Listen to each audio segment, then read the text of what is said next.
World Athletics said they'll be forbidding any male to female athletes from competing against biological females beginning March 2023.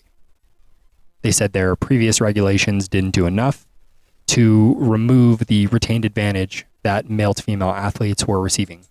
They said that they're going to be doing some further research with a pretty diverse group, actually, including transgender athletes, to see what can be done moving forward, if anything. There is one exception to this rule, however. As before, any male to female athletes who blocked puberty or began transitioning before age 12 will be allowed to compete, which is in line with Biden's proposal. World Athletics also discussed disorder. They're called disorder of sex development individuals, which I'll just call DSD or intersex from here on. DSD individuals are people whose chromosomes and sex organs don't match, or they have both sets of genitals to some degree, though usually only one is fully intact. DSD people were formerly called intersex, and prior to that, they were called hermaphrodites. I'm not sure why the term keeps changing, as these were all used as medical terms at their time of the most prominent usage. There are some sports that allow DSD people and some that don't. And they all seem to have different exceptions and rules. Honestly, I think if I tried to cover them all, we'd be here for like an unnecessary 10 minutes. So you can look up each sport if you're curious, but basically their solution for DSD people is that they need to suppress their natural testosterone. I think that's unacceptable, personally. But I'm also struggling, once again, to think of a fair alternative. In episode 22, Miles mentioned what he calls the Michael Phelps fallacy, which is when people say, well, he had an unusually large wingspan, which gave him an advantage over everyone. This is mentioned quite often, but that only lent itself to a slight performance increase. And as we know, Michael Phelps wasn't undefeated. We never looked at his natural advantage and said, well, he's going to need to shorten his wingspan. This is what he was born with. He didn't have extra organs or appendages his fellow competitors did not have, so it is, in theory, fair. He is as he was born. But what if you were born with something other competitors didn't have? Is it fair to say you need to remove this or suppress something that is naturally in your body? A fairly famous and unusual example that exemplifies what I'm talking about is Castor Semenya. I hope I said that name right. They are biologically a female, but born with internal testes that gave her quite elevated testosterone levels. She is the current women's 800-meter champion. We know that the body works as a system. If you change one hormone, we know other ones change. And we don't know how the long-term impact of intentional hormone changes are going to all play out, with the exception of boosting testosterone, thanks partially to bodybuilders. It could be argued that a DSD individual's entire body has accounted for their naturally elevated levels, and now their whole body functions in tandem with it. If we force them to suppress their levels, in what other ways will it affect them? We know the organs that make up a human, but as shown in the book Biochemical Individuality by Dr. Roger J. Williams, every body is different. And not just in like the special snowflake kind of way, but in very profound ways that I don't think we have any way of really understanding all the implications of. If you're not watching this on YouTube, this is probably where you'll want to switch over, because I'm going to be showing several pictures of each example that I'm going to mention. In 1926, they measured organ weights in rabbits. I'll get to humans next, but bear with me. They saw as much as a 25 times difference in weight. In humans, look at these stomach shapes and sizes. The difference in the entrance points and the exits. Look at this. The difference in the positioning in the gut. Different patterns and shapes of the transverse colon, the sigmoid colon. It's called the pelvic colon here, but yeah, that's what it is. Liver variations, first in size, but then also in placement. Unbelievable changes in the heart. The aortic arch, some so significant that they look like completely different creatures' anatomies.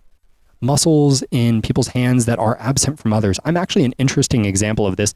I have a sternalis muscle, which is only present in about 5% of people. Dr. Williams even shows this with nerves and, you guessed it, endocrine function and endocrine organs. Again, the book is Biochemical Individuality. I can't recommend it highly enough. But in saying this, we don't standardize these things.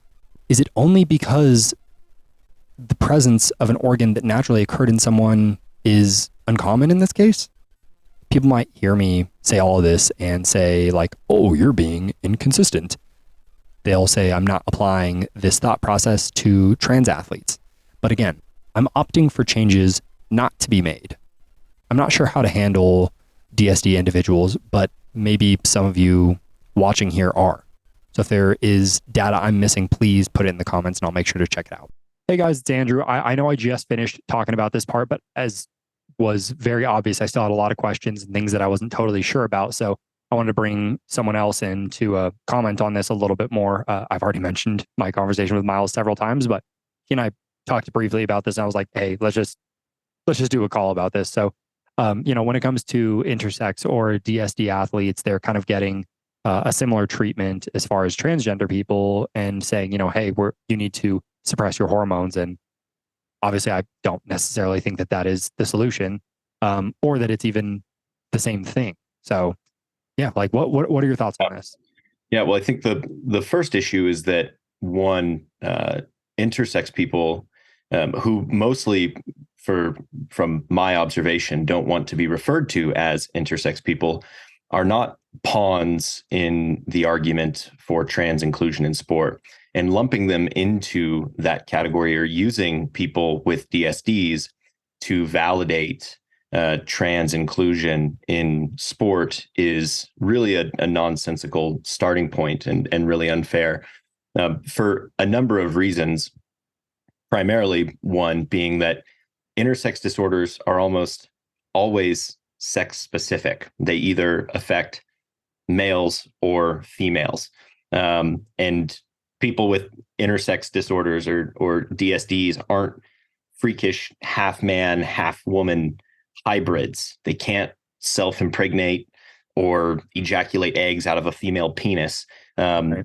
They are also defined within the sexual binary construct of male and female. So how those people, and this is the primary case of this, and I don't know if you mentioned it, is Caster Semenya, right. Who's a prominent track athlete. This has been a huge deal in world athletics for the last 5 years or longer, definitely longer. And her participation in female sport with her testosterone levels is not the same argument as a biological male who has had all of the androgynous benefits of testosterone for their entire lives, developmentally, deciding arbitrarily to self-identify as female to participate in female sport. These are two incredibly different problems, and they have to be dealt with incredibly different. So I don't think that the solution that has been, even in Caster's case, I don't think that the solutions that have been put forward in terms of testosterone reduction are the same solutions that need to be applied for the inclusion of transgender athletes. So it really is it's a non-starter. It's a bad place to begin the argument in the first place, because categorically they are incredibly different things and they have to be treated differently, especially out of respect for people with DSDs who don't want to be leveraged for the sake of that argument. There's one person that I mentioned later on in this video who was born intersex, ended up being raised as a male, and then later in life transitioned to a female. They just said, hey, I always felt more like I was a female. This person also is like very open about the fact of like, hey, I think there is an inherent strength difference. I think there are retained advantages, blah, blah, blah. Like seemingly, I believe in the video, they said, I'm probably one of the more conservative transgender people. In that case, they'll usually say, doctors are just playing God. They look at an intersex person and, they decide, okay, you're a man or you're a woman. And that's not really the case, is it? Isn't it more so that they look at the genitalia that is more intact and then move based on that? Yeah, because most people with intersex conditions don't have an ambiguous biological sex.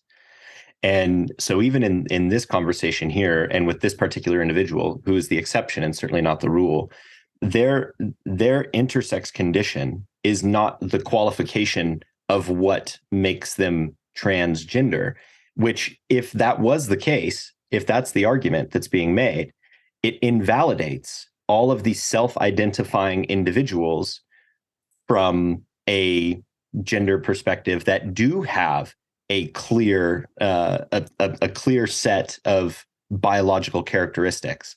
Their self-identification, with present intact normal, and I say normal just categorically speaking, normal biological circumstances, then self-identifying as something else is invalidated by this person saying that their intersex condition is what allowed that, the ambiguity in their biology is what allows them to kind of move to and fro.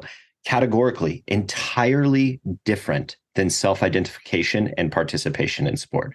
And that individual would probably, in that case, as it sounds like they have, because I haven't interacted with this person at all, sounds like they are being honest with themselves and others in saying these aspects of my biology do provide these particular advantages when expressed in these contexts. Yeah, absolutely. Yeah, they seem to have a very I don't know how I would word this, but they seem to have a fair view of, you know, where they are at in relation to other people. Yeah, it was a really interesting conversation. I link it in this, or I'll link it in this video, but I'll send it to you as well. But yeah, outside of that, I mean, do you have any other things that I haven't asked? Any other closing thoughts regarding this, or really anything else that we've talked about? No, I think that even since we talked last, this discussion has gone beyond where I think we really even expected it to at that time over a year ago, which I think was the concern at the time, that it would begin to take on a more political narrative, and it was not necessarily just about the performance and the scientific implications of trans inclusion in sport. So now we have a very different set of circumstances. I do appreciate that the Caster Semenya example is coming back up, because we largely were discussing that prior to the transgender movement receiving the momentum that it has in the public square now. And so it's being revisited appropriately, and a lot of aspects of that case are being discussed and exposed as also being ridiculous. You know, like when her ruling came out and they started talking about test suppression levels, they were only going to be required for track and field events, I think between the 400 meter and the 1500 meter. So there were only a few categories that were going to be included within those standards. So there's a whole slew of things that has been opened up from that. We have some new rulings that have just come out in the last month as well, from World Athletics, which are big milestones. And there are so many incredibly brave women standing up for themselves and protecting the female space in sport that they have fought very hard to have for a very long time. So I'm excited to see the advancements with World Athletics and the progress that they're making there, as well as some of the other sports. And we're hoping that we'll see more of that in the United States with the Olympic Federation and a handful of other sports. Yeah, absolutely. And, you know, hopefully another year from now, we're not having a even crazier conversation, because I really think a year ago when we very first talked about this, I didn't think that it was going to be here, but here we are. Yeah, I mean, Lia Thomas at the time seemed incredibly fringe, but that is certainly not the case. So I hope that people will continue or begin to actually have a legitimate conversation around this. It seems that a lot of people are waking up to the irrationality of a lot of this, and how it is grossly unscientific. And science aside, it is a gross injustice against women. And that's where I think a lot of the discussion needs to go, and that women need to feel empowered to speak up for themselves and protect the spaces that they've created. Absolutely. And for all the people listening, it once again is the question that I've said like 5 times in this episode. At what point at what point does it cease being helping someone else and begins to be subjugating someone, putting someone else down?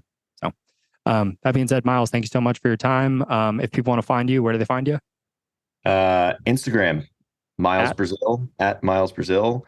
Right. Twitter, at Miles of Musings.